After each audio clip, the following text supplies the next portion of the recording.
सरकार के शिक्षा मंत्री ने एक प्रेस वार्ता की और उसके अंदर कुछ ऐसी बातें कही जो सच नहीं थी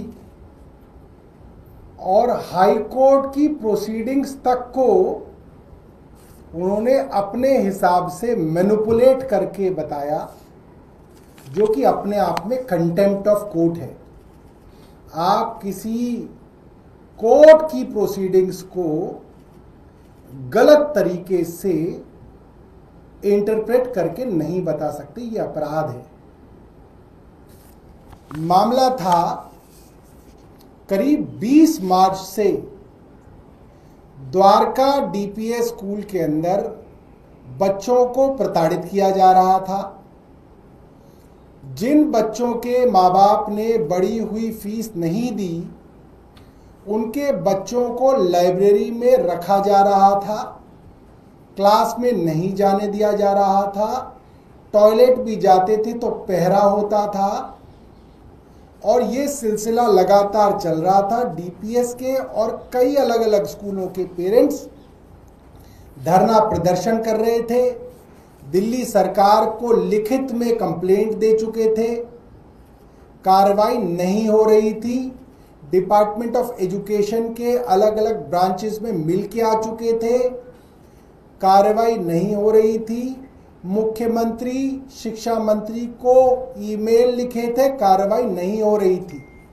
ये मामला 20 मार्च से चल रहा था। हमने जब इसको लेके आवाज उठाई, प्रेस वार्ताएं की, आनन फानन के अंदर एक डीएम के अंदर कमेटी बनाई गई 3 अप्रैल को, और कमेटी को क्या कहा गया आप उसको सुनिएगा। उसमें लिखा था कि जो कंप्लेंट्स हैं, इरेगुलरिटीज, फी इरेगुलरिटीज को लेके जो कंप्लेंट्स है उसकी जांच करनी है, अनऑथराइज्ड फी हाइक की जांच करनी है, harassment of parents and students की जांच करनी है। ये काम डीएम को करना था। डीएम की कमेटी जब वहां पहुंची तो खास बात यह है कि बच्चे तो लाइब्रेरी में ही मिले, तो बच्चों ने तो बता दिया कि हम लाइब्रेरी में हैं और 20 मार्च से बैठे हैं।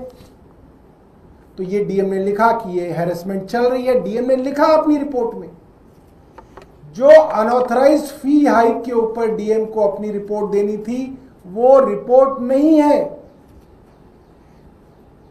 जो हाईकोर्ट की प्रोसीडिंग के अंदर रिपोर्ट दर्ज है, हाईकोर्ट के ऑर्डर के अंदर, उसमें फी हाइक को लेके डीएम की रिपोर्ट खामोश है। फी हाइक के बारे में कोई ऑडिट नहीं किया है डीएम ने, झूठ बोला जा रहा है।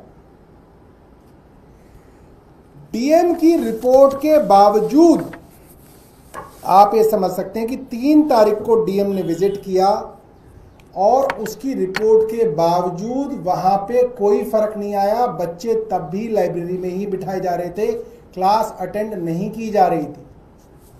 और जब बच्चे बार बार सरकार के पास जाके माँ बाप थक गए और सरकार ने डीपीएस द्वारका पे कोई कार्रवाई नहीं की, तब जाके पेरेंट्स, बच्चों के अभिभावक हाई कोर्ट गए।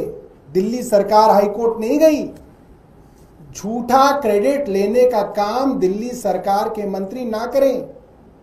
अगर गई थी तो आशीष सूद जी बता दे कि हम गए थे, कागज दिखा दे, हम मान जाएंगे आप गए थे हाई कोर्ट। आप तो गए ही नहीं high court. High court parents गए। क्यों गए? इसलिए गए क्योंकि सरकार ने कार्यवाही नहीं की। डीएम की रिपोर्ट के आने के बावजूद सरकार ने कार्रवाई नहीं की और कोर्ट ने सरकार से पूछा वहां पे आपने क्या कार्रवाई की।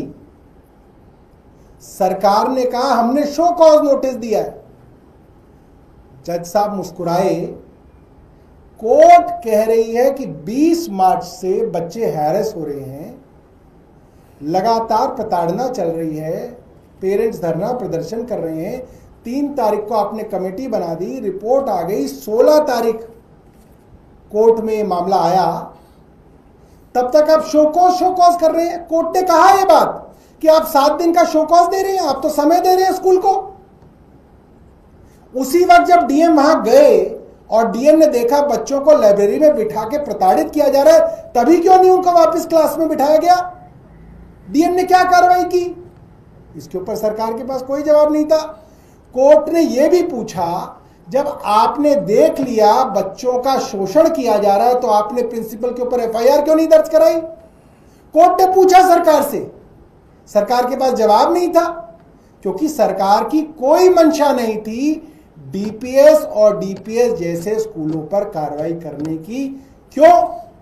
क्योंकि बढ़ी हुई फीस तो 90-95% पेरेंट्स ने दे दी, बल्कि कह सकते हैं 99% पेरेंट्स ने बढ़ी हुई फीस दे दी।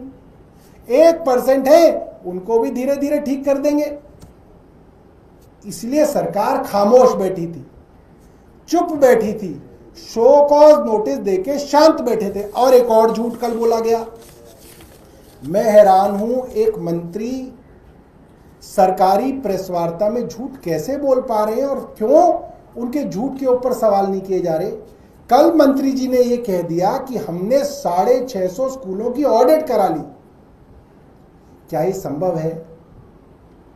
क्या 10 दिनों के अंदर 650 स्कूलों की ऑडिट हो सकती है? ये झूठ है।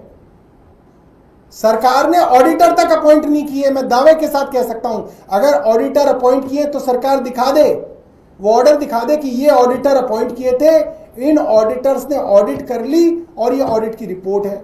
दूसरी बात, सरकार ने 7 अप्रैल को प्रेस वार्ता करके कहा था कि 10 दिन के अंदर हम सारी ऑडिट करा के रिपोर्ट्स को पब्लिक डोमेन में वेबसाइट पे डाल देंगे।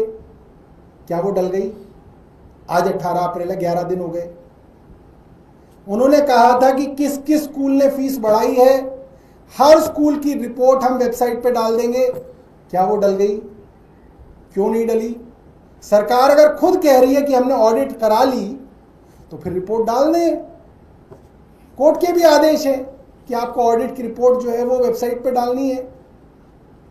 क्यों नहीं डाली गई? 650 स्कूलों की ऑडिट हो गई तो मंत्री जी बता दें कि ऑडिट में कितने स्कूलों ने मुनाफाखोरी के कारण फीस बढ़ाई है और कितने स्कूलों ने जेन्युइनली फीस बढ़ाई है कि भाई खर्चे बढ़ गए इसलिए फीस बढ़ी है।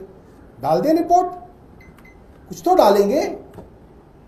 सरकार ने कोई ऑडिट नहीं कराई है, सरकार झूठ बोल रही है। इसके अलावा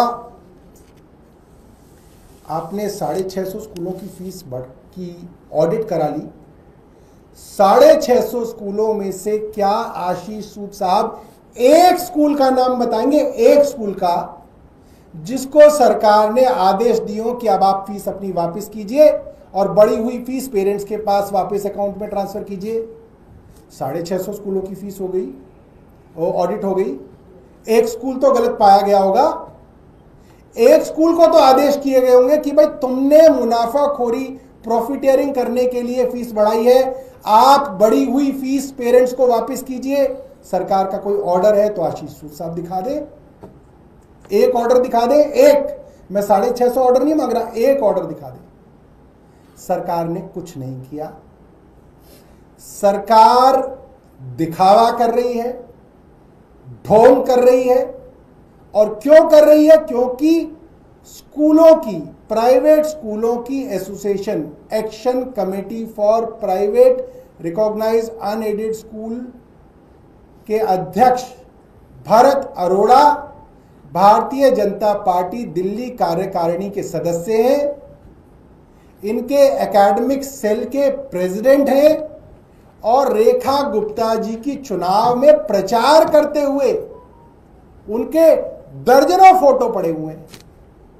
तो जो एसोसिएशन और जिसकी सरकार है वो पॉलिटिकल पार्टी एक है, मिले हुए हैं, तो आप उस राजनीतिक दल से क्या अपेक्षा करेंगे कि वो उन स्कूलों पे कार्रवाई करेंगे? वो सिर्फ दिखावा कर रहे हैं।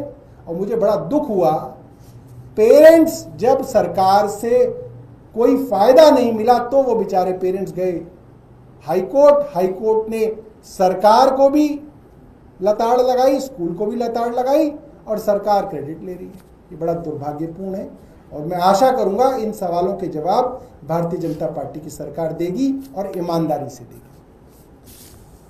कोई आपके पास प्रश्न है? इससे अलग सौरभ जी एक सवाल है, सीलमपुर में एक नाबालिग बच्चे का मर्डर हो जाता है, कानून व्यवस्था पर आप लगातार सवाल उठा रहे हैं। हालांकि सीएम ने आश्वासन दिया है कार्रवाई का, बीजेपी के लीडर भी वहां पहुंच रहे हैं पीड़ित परिवार से मिलने। देखिए, करीब 6 महीने से आम आदमी पार्टी की सरकार ये बात उठा रही थी, और अब पिछले 2 महीने से हम लोग जब से अपोजिशन में, तब भी हम ये बात उठा रहे हैं कि दिल्ली की न्याय व्यवस्था ध्वस्त हो चुकी है। मगर समस्या ये है कि अभी 1 हफ्ते पहले दिल्ली पुलिस ने आंकड़े निकाले कि दिल्ली के अंदर हीनियस क्राइम कम हो गए हैं, मर्डर कम हो गए हैं, इस तरह की घटनाएं कम हो गई हैं। तो इससे ये पता चलता है कि ना सिर्फ क्राइम बढ़ रहा है, बल्कि अब आंकड़ों के साथ भी छेड़छाड़ करके दिल्ली वालों को बेवकूफ़ बनाया जा रहा है। दिल्ली के अंदर क्राइम इतना बढ़ गया है कि कई बार तो स्कूल के बच्चे अपने ही स्कूल के एक छात्र की हत्या कर देते हैं। बुजुर्ग दंपत्ति घर पे सो रहा है, दिन दहाड़े उनके घर पे 11 बजे जो है उनकी हत्या हो जा रही है। चोरी चकारी की घटनाएं तो ऐसी हैं कि जो है फिरौती के लिए 5-5 करोड़ रुपए की जो है थ्रेट कॉल्स आ रही हैं, और अगर आप नहीं देते तो सुबह सुबह आदमी जिम करने गया, उसको ट्रैक करके उसकी हत्या कर दी जा रही है। ये बहुत ज़्यादा शर्मसार है, और भारतीय जनता पार्टी पूरी तरीके से लॉ एंड ऑर्डर के मामले में फेल रही है। वहाँ पोस्टर भी लगाए गए हैं कि हिंदू यहाँ से पलायन करे, यह मकान बिकाओ में, इस तरीके के पोस्टर भी लोगों ने लगा रखे हैं। ये तो सरकार के लिए और भी शर्म की बात है। और ये सवाल ये है कि जब से ये भारतीय जनता पार्टी की सरकार बनी है, तभी से बेचारे हिंदुओं को पलायन करने की बात क्यों करी जा रही है? पहले तो कभी किसी की इतनी हिम्मत नहीं हुई कि हिंदुओं को पलायन करने की बात करी जाए। जब से इनकी सरकार बनी है, हर जगह जो है हिंदुओं को पलायन कराने की बात करी जाती है। बेचारा हिंदू तो वैसे ही पलायन कर रहा है।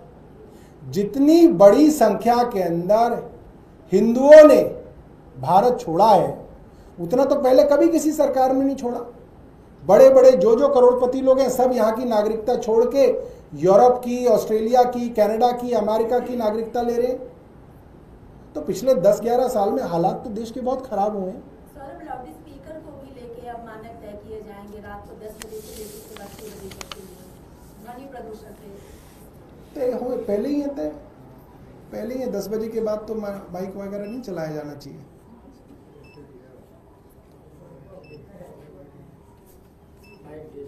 ठीक है जी, बहुत बहुत धन्यवाद।